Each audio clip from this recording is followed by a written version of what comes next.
وسلم دائما أبدا على حبيبك خير الخلق كلهم. بہت خوبصورت سیگمنٹ ہے قصیدہ بردہ شریف. جناب کراچی والوں سے پہلا سوال کریں گے. اشعار سنتے ہیں, اس کا ترجمہ سنتے ہیں امام بصیری کے اس قصیدے کا. فَإِنَّهُ شَمْسُ فَضْلٍ هُمْ كَوَاكِبُهَا يُظْهِرْنَ أَنْوَارَهَا لِلنَّاسِ فِي الظُّلَمِ.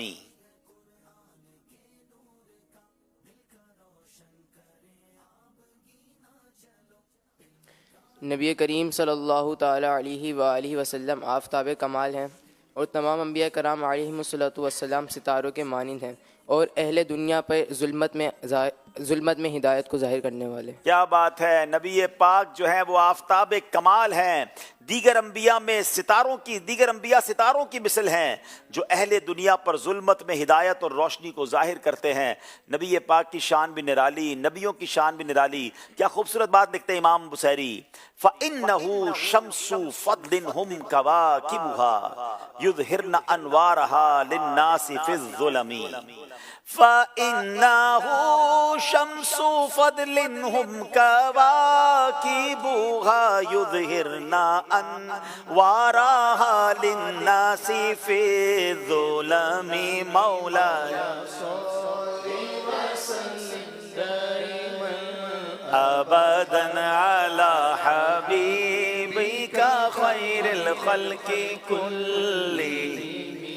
كالزهر في طرف والبدر في شرف والبحر في کرم والدهر في همم. کیا بات ہے, موتیوں جیسے الفاظ ہیں.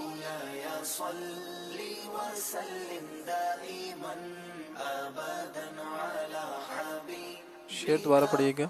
كالزهر في طرف والبدر في شرف والبحر في کرم والدهر في همم. بسم اللہ الرحمن الرحیم. حضور صلی اللہ تعالیٰ علیہ وآلہ وسلم بزرگی میں شگوفہ ہیں, شگوفہ میں تازگی ہیں اور بزرگی میں رحمت للعالمین ہے اور رحمت میں بخشش میں دریا ہے اور ہمت میں زمانہ ہے. مان لیتے ہیں آپ کا جواب درست, لیکن کچھ تھوڑا سا فرق تھا. حضور علیہ السلام تازگی میں شگوفہ, بزرگی میں 14ویں رات کے چاند, بخشش میں دریا اور ہمت میں زمانہ ہے. کیا بات ہے. کالزہر فی طرف والبدر فی شرف والبحر فی کرم والدہر فی ہمم. جواب درست دے دیا ہے. کالزہر فی طرف والبدر فی شرف کالزہر فی طرف والبدر والبحر فی کرم والدہر فی ہمم.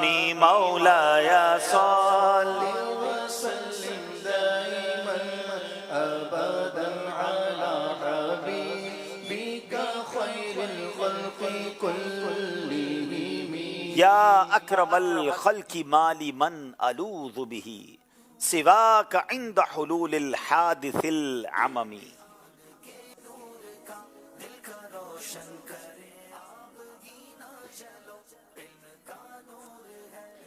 اے اشرف المخلوقات سید المرسلین صلی اللہ تعالیٰ علیہ وآلہ وسلم, آپ کے علاوہ اس عالم میں میرا کوئی نہیں جو مجھ پر آفت نازل ہونے پر اے اشرف المخلوقات سید المرسلین صلی اللہ تعالیٰ علیہ وآلہ وسلم, آپ کے علاوہ میرا کوئی نہیں جو مجھ پر آفت نازل ہونے پہ پناہ لوں, جس سے میں آفت نازل ہونے پہ پناہ لوں. کیا خوبصورت التجا ہے. یا اکرم الخلق مالی من الوذ به. یا رسول اللہ, آپ سید المرسلین ہیں اور آپ کے سوا کوئی نہیں, جب مجھ پر آفت پڑ جائے تو میں اس کی بارگاہ میں جا کر پناہ لوں. سواک عند حلول الحادث العممی. علماء کہتے ہیں جب کسی مشکل میں ہوں, پریشانی میں ہوں, نبی پاک کی بارگاہ میں یہ شعر پڑھ کے التجا کریں, ضرور کرم ہوتا ہے. جواب درست دے دیا ہے.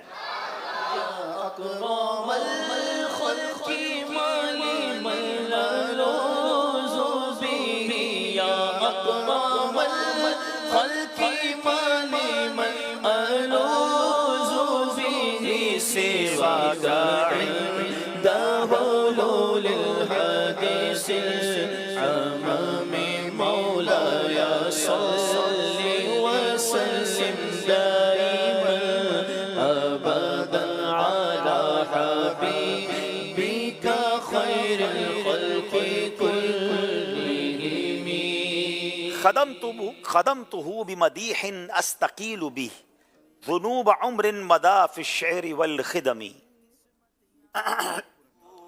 من الأهوال مقتحم مولاي صل وسلم دائما أبدا. بسم اللہ الرحمن الرحیم. آپ فرماتے ہیں کہ میں نے یہ قصیدہ اس وجہ سے لکھا کہ میں اپنے عمر بھر کے وہ گناہ معاف کروا لوں جو میں نے سلاطین اور امراء کی مدح سرائی اور ملازمت میں کیے. کیا بات ہے. نبی پاک کی جو یہ شان بیان کی, جو یہ قصیدہ لکھا, امام بوصیری نے اس کی وجہ بتائی کہ میں نے نعتیہ قصیدہ اس لیے لکھا کہ اپنے عمر بھر کے گناہ معاف کروا لوں. جو میں نے امراء اور سلاطین کی مدح سرائی اور ان کی جو ملازمت کی تھی اس میں جو مجھ سے غلطیاں ہوئیں, یعنی پچھلے گناہوں کے کفارے کے طور پر امام بوصیری نے نبی پاک کی کیسی شاندار شان لکھی. ایسا قصیدہ لکھا کہ پوری دنیا میں اس کو مقبولیت حاصل ہوئی, بلکہ بارگاہ رسالت سے بھی مقبولیت کی سند ملی. تو آپ لکھتے ہیں خدمتہ بمدیح استقیل به ذنوب عمر مدا فی الشعر والخدم. خدمتہ بمدیح استقیل به ذنوب عمر مدا فی الشعر والخدم. مولاي صل وسلم دائما ابدا على حبيبك خير الخلق كلهم. یہ سیگمنٹ بھی کمپلیٹ ہو گیا ہے ناظرین. دونوں ٹیموں میں فرق ہے نمبر کا. آخری سیگمنٹ کیا معاملہ پلٹ دے گا, یا حافظ آباد والے آگے جائیں گے, یہ تو وقت بتائے گا. آخری سیگمنٹ کی طرف چلتے ہیں, مگر اس سے پہلے دیکھتے ہیں ہمارا اسکور بورڈ ہمیں کیا بتا رہا ہے.